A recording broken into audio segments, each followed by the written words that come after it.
Assalamualaikum warahmatullahi wabarakatuh. Nabi Sulaiman, seorang nabi yang memerintah dengan wilayah yang sangat luas, meliputi dari timur hingga barat di mana matahari terbit dan terbenam. Dalam perjalanannya, Nabi Sulaiman selalu mengandalkan angin sebagai sarana kendaraannya.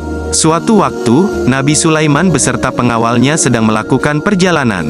Mereka tiba di sebuah desa nelayan, dan di saat itu, Nabi Sulaiman berencana untuk melaksanakan salat Asyar, karena itulah satu-satunya waktu salat wajib baginya.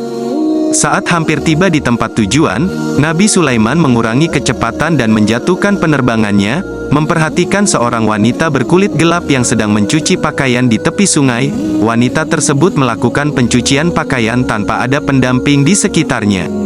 Tiba-tiba, timbul pemikiran di dalam hati Nabi Sulaiman mengenai warna kulit wanita itu yang begitu gelap.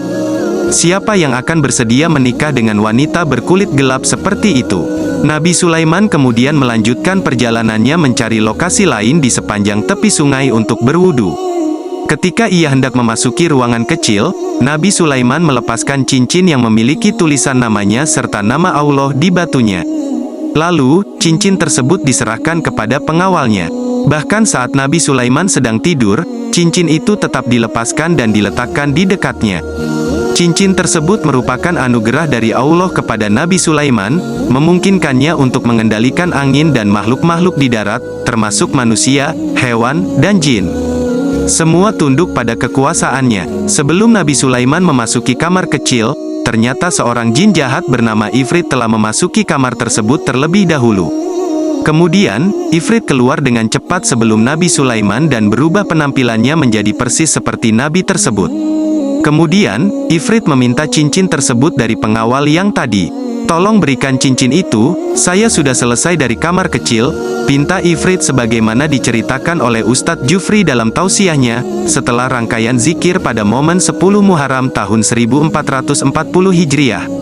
Tanpa ragu sedikit pun, pengawal tersebut segera menyerahkan cincin kepada Ifrit yang menyamar sebagai Sulaiman. Tidak berlama-lama, jin Ifrit segera terbang bersama angin menuju singgasana untuk mengambil alih kepemimpinan kerajaan. Ketika Nabi Sulaiman yang asli keluar dari kamar kecil, ia segera meminta cincinnya kembali kepada pengawal. Pengawal tersebut terkejut dan menjawab bahwa ia baru saja mengembalikan cincin tersebut beberapa saat yang lalu. Dalam keadaan bingung, pengawal tersebut akhirnya memutuskan untuk kembali ke istana dan tidak percaya pada Nabi Sulaiman yang sebenarnya. Akibatnya, Nabi Sulaiman ditinggalkan sendirian. Kemudian, Nabi Sulaiman berjalan sendirian menuju pesisir desa nelayan tanpa pengawal. Di sana, ia bertemu dengan seorang nelayan yang hendak pergi melaut. Nabi Sulaiman meminta izin untuk ikut bersamanya, tetapi nelayan tersebut menolaknya. Saat senja tiba, sang nelayan kembali pulang dengan hasil tangkapan ikan. Separuh dari hasil tangkapannya ia bagikan kepada Nabi Sulaiman yang sedang tidur di tepi pantai. Dalam keadaan tidur, Nabi Sulaiman beralaskan ular dan ditemani oleh hembusan angin dari burung-burung. Beberapa hari setelah itu, sang nelayan hanya berhasil menangkap 1 ekor ikan dan tentu saja tidak dapat memberikannya kepada Nabi Sulaiman.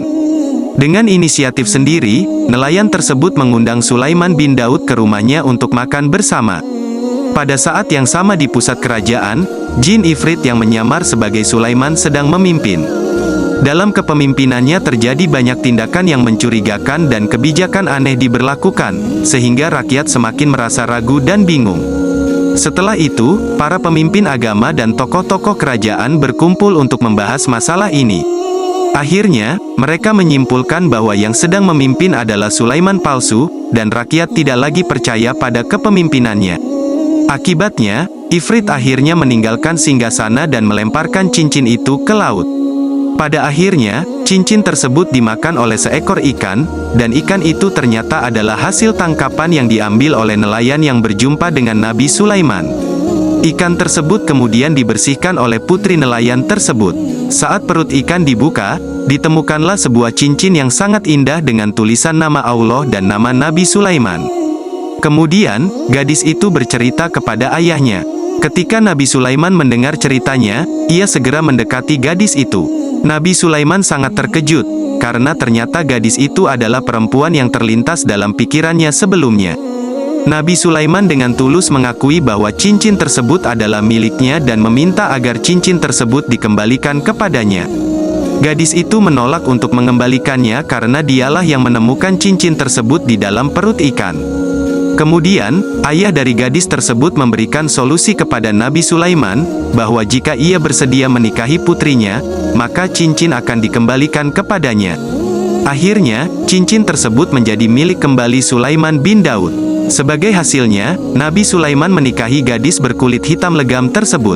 Kemudian, Nabi Sulaiman bermaksud untuk kembali ke singgasananya di Yerusalem atau Al-Quds, yang sekarang merupakan ibu kota Palestina, dan membawa istrinya bersamanya. Nabi Sulaiman merasa agak ragu karena istrinya memiliki kulit yang gelap dan ia khawatir bahwa istrinya akan diejek oleh orang lain, yang kemudian dapat membuat istrinya merasa sedih. Lalu, Nabi Sulaiman berdoa kepada Allah dan doanya dikabulkan. Sebagai hasil dari doanya, istrinya mengalami perubahan menjadi putih dan memiliki wajah yang sangat indah. Setelah itu, Nabi Sulaiman dan istrinya kembali ke singgasana dan melanjutkan pemerintahan mereka seperti sebelumnya. Itulah kisah singkat Nabi Sulaiman dengan gadis berkulit hitam, selanjutnya istri Nabi Sulaiman. Ibnu Katsir dalam Qasas Al-Anbiya atau buku kisah para nabi, Nabi Sulaiman memiliki 1000 istri, di antaranya 700 istri dari wanita merdeka yang dinikahi dengan mahar, dan 300 lainnya adalah hamba sahaya. Tetapi ada pula yang menyebutkan sebaliknya, yaitu 300 istri wanita merdeka, dan 700 istri hamba sahaya. Adapun istri-istri yang dimilikinya ini tentu atas ketentuan Allah, yang mana kala itu masih diperbolehkan, bukan semata hawa nafsu belaka. Nabi Shallallahu Alaihi Wasallam dalam sabdanya dari Abu Hurairah pernah menceritakan mengenai Nabi Sulaiman beserta para istrinya. Rasulullah berkata, Sulaiman bin Daud pernah mengucapkan, "Sungguh, aku akan menggilir 70 istriku dalam satu malam sehingga nantinya masing-masing mereka akan melahirkan seorang ahli berkuda yang berjihad di jalan Allah." Salah seorang sahabatnya, malaikat, berkata, "Ucapkanlah." Insya Allah, akan tetapi, Sulaiman lupa tidak mengucapkannya sehingga tidak seorang pun di antara istrinya yang melahirkan, kecuali hanya satu istrinya yang melahirkan seorang anak yang cacat. Kemudian Nabi bersabda, kalau saja ia melafalkan insya Allah, niscaya ia akan mempunyai banyak putra yang berjihad di jalan Allah.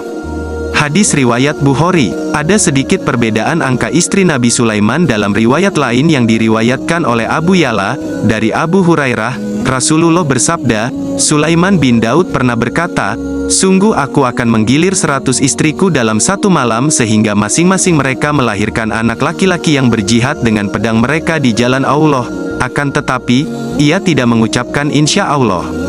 Kemudian ia menggilir 100 istri dalam satu malam, tetapi tidak ada seorang pun di antara para istrinya yang melahirkan anak, kecuali hanya satu istrinya yang melahirkan setengah anak manusia, lahir dalam keadaan cacat. Kemudian Rasulullah bersabda, kalau saja ia mengucapkan insya Allah, niscaya setiap istrinya akan melahirkan seorang anak laki-laki yang berjuang dengan pedangnya di jalan Allah Azza wa Jalla. Hadis riwayat Abu Ya'la. Semoga bermanfaat. Assalamualaikum warahmatullahi wabarakatuh.